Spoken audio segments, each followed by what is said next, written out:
Welcome to the Movies Pal, your friendly neighborhood master of chaos, back with you once again. I've asked Zombie Jason to join me for today's review because I'm going to need a little help to get through this one. Watching Jason straight through has been exhausting, and it's starting to wear on me, especially since we're about to talk about Friday the 13th, Part 8, Jason Takes Manhattan, written and directed by Rob Hedden.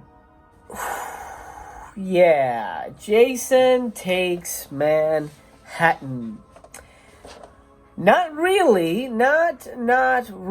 I mean, he's in Manhattan for maybe the last 20 minutes of the movie, so maybe it's Jason Visits Manhattan. That would have been a better title, or Jason has a layover in Manhattan. Maybe that's more apropos as to what really happens in this film. What's the plot? All right, if you insist. It's Jason attacking people, except now it's sort of a twist.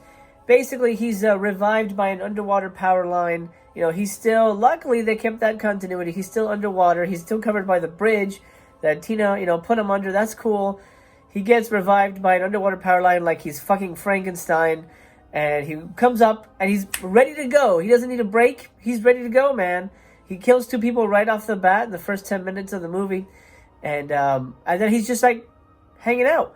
And then there's a boat, which is far away. It's not even a part of the lake. Because, okay, let's talk about this real quick. A lake is an enclosed body of water. Right? Right, Jason? That's clear, right? It's an enclosed body of water. Like a pool. Right? My pool doesn't lead out to the ocean. That doesn't happen. A lake is an enclosed body of water. It's not a river. A river can lead out to the ocean. We're clear on that. All of a sudden, Jason's in the water everywhere. Like he's like the ghost shark. And, so then there's this, so let's take it back. Lakeview High School is having their graduation cruise. They're taking a trip to New York. Okay, so a whole bunch of high school kids, hey, we graduated, we're headed off to college.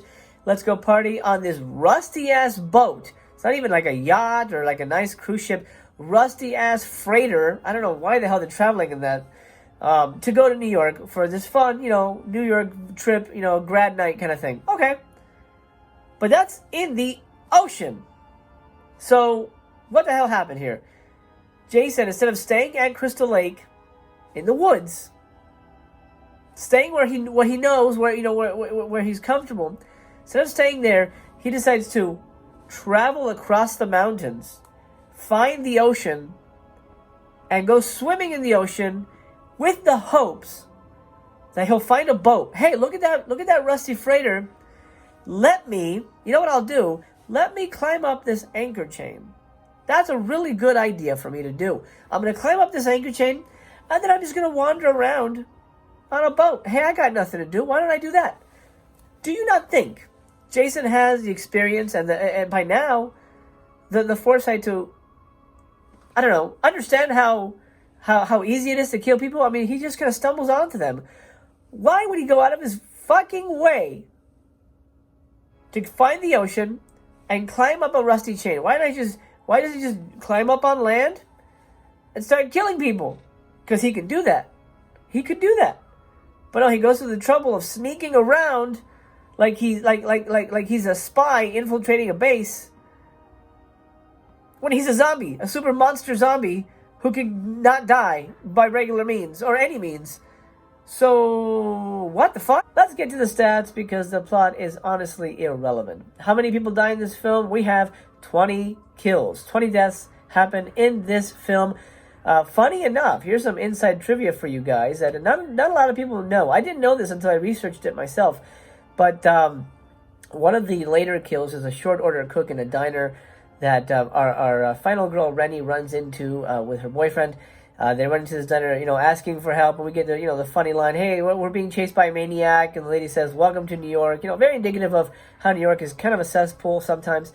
But one of the short order cooks comes out when Jason bursts through the door. They have a fight, and then he's thrown against a mirror, and I guess essentially killed. I counted him as the dead in my count. But funny enough, that short order cook who's thrown against the mirror is Ken Kersinger. Who is Ken Kersinger? Well, he plays Jason. He will play Jason anyway in Freddy vs. Jason. So we got a little Jason versus Jason action there. I thought that was really fun. In terms of boobies, we have 2 nude scenes, but don't get too excited. They're not juicy. Juicy in relative terms. One is sort of a brief side boob situation, and the other one, I'm counting a nude scene, although you barely see anything unless you pause. I'll give you one guess as to whether I paused or not. Our final girl this time around is Rennie, played by Jensen Daggett. She's a pretty actress. You know, she does a good job conveying, tough yet scared. She does a fine role. However, and this is one of the problems I have with the movie, she, for some reason, has a mysterious connection with not Jason, but young Jason. We find out later in the movie, spoilers, FYI, that when she was little, her asshole uncle threw her in the lake to teach her to swim, and there she had a run-in with baby Jason, who tried to pull her in under the water. What? What the fuck are you talking about, movie? Jason died in 1957, right? 1957, 1958, something around there. No, he's dead. Well, no, actually, he's not. He drowned in 1957. By the time, what the hell's her name? Rennie. By the time Rennie was, in the flashback, she's maybe, 10, 11? Maybe younger? That's in the fucking 80s. Or, it was the early 80s. Jason was 40 at that time. How did she see a young Jason in the water? That doesn't make any sense. That does not make... He's not a ghost. He's not a ghost. We have established that he survived the drowning. He didn't drown. You're not going to tell me there's 2 Jasons now? There's a baby one and a grown-up one? Come on now, movie. Did the guy, Rob Heaton, the guy who wrote and directed, did he see the other movies? What the living fuck are you talking about? She cannot see young Jason in the water. That makes no sense. He doesn't haunt it. He's not a ghost. He is a zombie, god damn it. We've established this. We're 8 movies in, god damn it. How stupid can you get? And through the whole movie, she sees, visions of young Jason. And here's the worst part. This is why this movie really sucks. The makeup is... completely out of continuity. In one scene, perfectly fine. There's like a shot of him drowning, like a flashback of him drowning. He's not mongoloid at all. In another shot, he's only half mongoloid. And then in another shot, he's completely mongoloid. What the hell is going on? My favorite shot in the movie is she's standing in her little stateroom in the boat, and she looks over, and there's an unmongoloided Jason shivering, going, What the hell is that? What the hell is that? That makes no sense. Stop it, movie. She's not psychic. Why does she have ghost visions of young Jason? Stupid. Anyway, my favorite kill goes to Julius. He is our token black guy in the film, for lack of a better word. He's also a boxer, and in a scene in New York, he's one of the ones that survived the boat massacre in New York. He has a punch-out with Jason on a rooftop. And it's a fun scene. There's a lot of energy built up. He punches the shit out of Jason, but nothing takes. And then Jason takes one hit and literally knocks his block off. Obviously a goofy death, unrealistic, but whatever. Jason hasn't really killed anybody realistically, in a long while. And fine. I'm okay with that. 100% okay with that. My favorite line comes from this scene. After punching the shit out of Jason, an exhausted Julius just looks up at the hockey mask wearing Psycho and says, "Okay, take your best shot, motherfucker." And, Jason does. Great line. And honestly, this movie didn't have the best writing in terms of memorable parts. So this is honestly the only one that stood out to me as this is a really good line. This is a solid line from the film. And it's, if somebody just quoted it, you could tell, oh yeah, that's Jason Takes Manhattan. Or I should say Jason, visits Manhattan for a couple seconds. By the way, most of the New York stuff was not actually filmed in New York.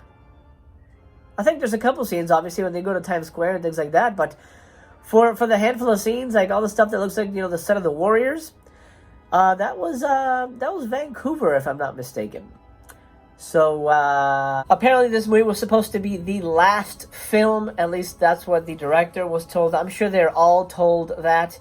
But that sort of explains why we get the super dumb ending where, for those of you who don't know, I'm sure you do, toxic waste apparently gets flooded into the sewers of New York at midnight, according to this movie. And Jason gets caught in this toxic waste sludge, and it somehow melts him back, regresses him in age to a unmongoloided kid. A young kid. What the hell is that? I remember watching this, I think actually, this might have been one of the first, the first Jason movie I saw in theaters. I remember watching that and turning to my dad and saying, what the hell? He's a kid? When they wrote this, and the producers read it, and they're like, oh, okay. All right, okay. So you're telling me here the toxic waste turns him into a baby again? Yeah, because, I think it'd be really cool if it, makes him innocent again. Right, awesome, perfect, 100% makes logical sense to me, let's do it! I really hate filmmaking sometimes. This movie's interesting for another reason. I think it's the debut of Kelly Hu. Beautiful actress. I believe she's in the X-Men movies. I forget who she plays. Some Silver Fingers lady. I'm not sure. Deathstrike? Something like that. I don't really know the X-Men stuff. But she's an X-Man character. So anyway, she's in this movie. She is the first Asian in a Jason movie and is the first Asian that Jason killed. So there you go. Inclusivity. Let's talk lore because there's a lot to get to here. Number one, Jason lost his mask in the last film. This movie luckily didn't just have him show up with a mask. However, it did something even stupider. There's a guy, our first kill in the film, that just happens to have a hockey mask. And it's the exact same hockey mask. Right down to the cut that Chris gives him in part 3. What the hell? What the hell? You stupid ass movie. How does this guy have the exact same mask? The exact same, down to the aging and the cut. What the fuck? Number two, this movie establishes that Jason has teleportation powers because, the joke about, the person will run for miles, super speed, and then Jason will just appear wherever they are. This is the movie where that happens the most. In one egregious sequence, a character is running away from Jason in the New York sequence, and he runs into a building. Now, we know Jason is on the street following him. Runs into a building. A couple seconds later, the character flies out of a second-story window, and Jason appears at the window. How in the ever-living fuck did Jason get into the second story of a building when he's outside? Teleportation. That's the only explanation of this fucking movie. Jason, I'm sorry, I didn't mean to knock you over. You're a nice guy. I apologize. I took my anger out on you. And like I said, he is a nice guy. As a matter of fact, in this movie, we find out that Jason is actually very conscientious. In one scene, he throws someone against a control board, and it sets the ship on fire. Do you know what Jason does? I mean, he could just walk away, jump in the water and swim away and let everybody burn. But no, he doesn't. He doesn't do that. Jason sets off the fire alarm to let everybody else know, hey guys, there's a fire on board. Get to safety. Why would he fucking do that? Lastly, at the end of the movie, we hear Jason talk. He takes his mask off. He sees the toxic waste, coming at him. He goes, Mommy, don't let me drown, or something like that. And it comes out of his mouth. So this movie establishes that Jason talks like the little kid he was when he drowned. Jason talks like a little kid, according to this movie. Also, according to this movie, I don't know if anybody caught this, but Rennie, our final girl, is on heroin for the entire third act. She gets shot up with heroin. She gets abducted by these, gangbanger rapist guys, and they inject, I assume, heroin into her. She's high as a friggin' kite. Let's talk special features. This one's got a behind-the-scenes doc, of course, on the making of the film. Runs about 18 minutes, so it's pretty lengthy, and it has interviews with the director and cast members, and it kind of gives you an idea of, what the thought process was behind the movie. Of course, it doesn't answer a lot of burning questions, and they do touch on the fact that a lot of fans think this is a shit-ass movie, which it is. It also includes a gag reel that runs a little under 5 minutes, and before you get too excited, it's not really a gag reel. It's not laugh-out-loud material at all. But then again, we've just seen the movie, so I think we've laughed enough. You get an 11-minute slashed scenes compilation here, which just features, deleted sequences, and it includes the super bizarre alternate ending, which honestly would have made this movie even more terrible, so I'm glad it was deleted. Also, in terms of more knowledge on the background of the film, you get 2 audio commentaries with this puppy. I'm going to give Jason Takes Manhattan 1 star. That is correct, 1 star. I really disliked this movie. There are elements I did like. I thought some of the kills were really good. Honorable mention for one of the kills goes to the sauna hot rocks in the stomach kill. That is an ingenious kill, really smart, really unique idea. That would have been my number 1, but I think the Julius head knockoff is so iconic of a moment for Jason that it had to be number 1. But some of the kills are really inventive. I do like the acting from our final girl. I think Jensen Daggett does a great job. However, she doesn't really get enough to do in the end. She's mostly just running away or, being scared by baby Jason. Stupid. That'll do, pal. I hope you enjoyed coming to the theater and talking about Jason Sort of Takes Manhattan. I've got to douse the campfire here before the silver screen catches fire. Thank you for coming to the movies with me. I hope this video has found you well. Did you like this movie? Is it your least favorite? Is it your most favorite? Let me know. This is a two-way conversation. I'd love to hear your opinion. Everybody's opinion matters. So please chime in with your take on Jason Takes a Shit on Manhattan. For now, my friend, I'm going to bid you adieu. I have been your friendly neighborhood Master Chaos. This has been Jason, and you have been entertained.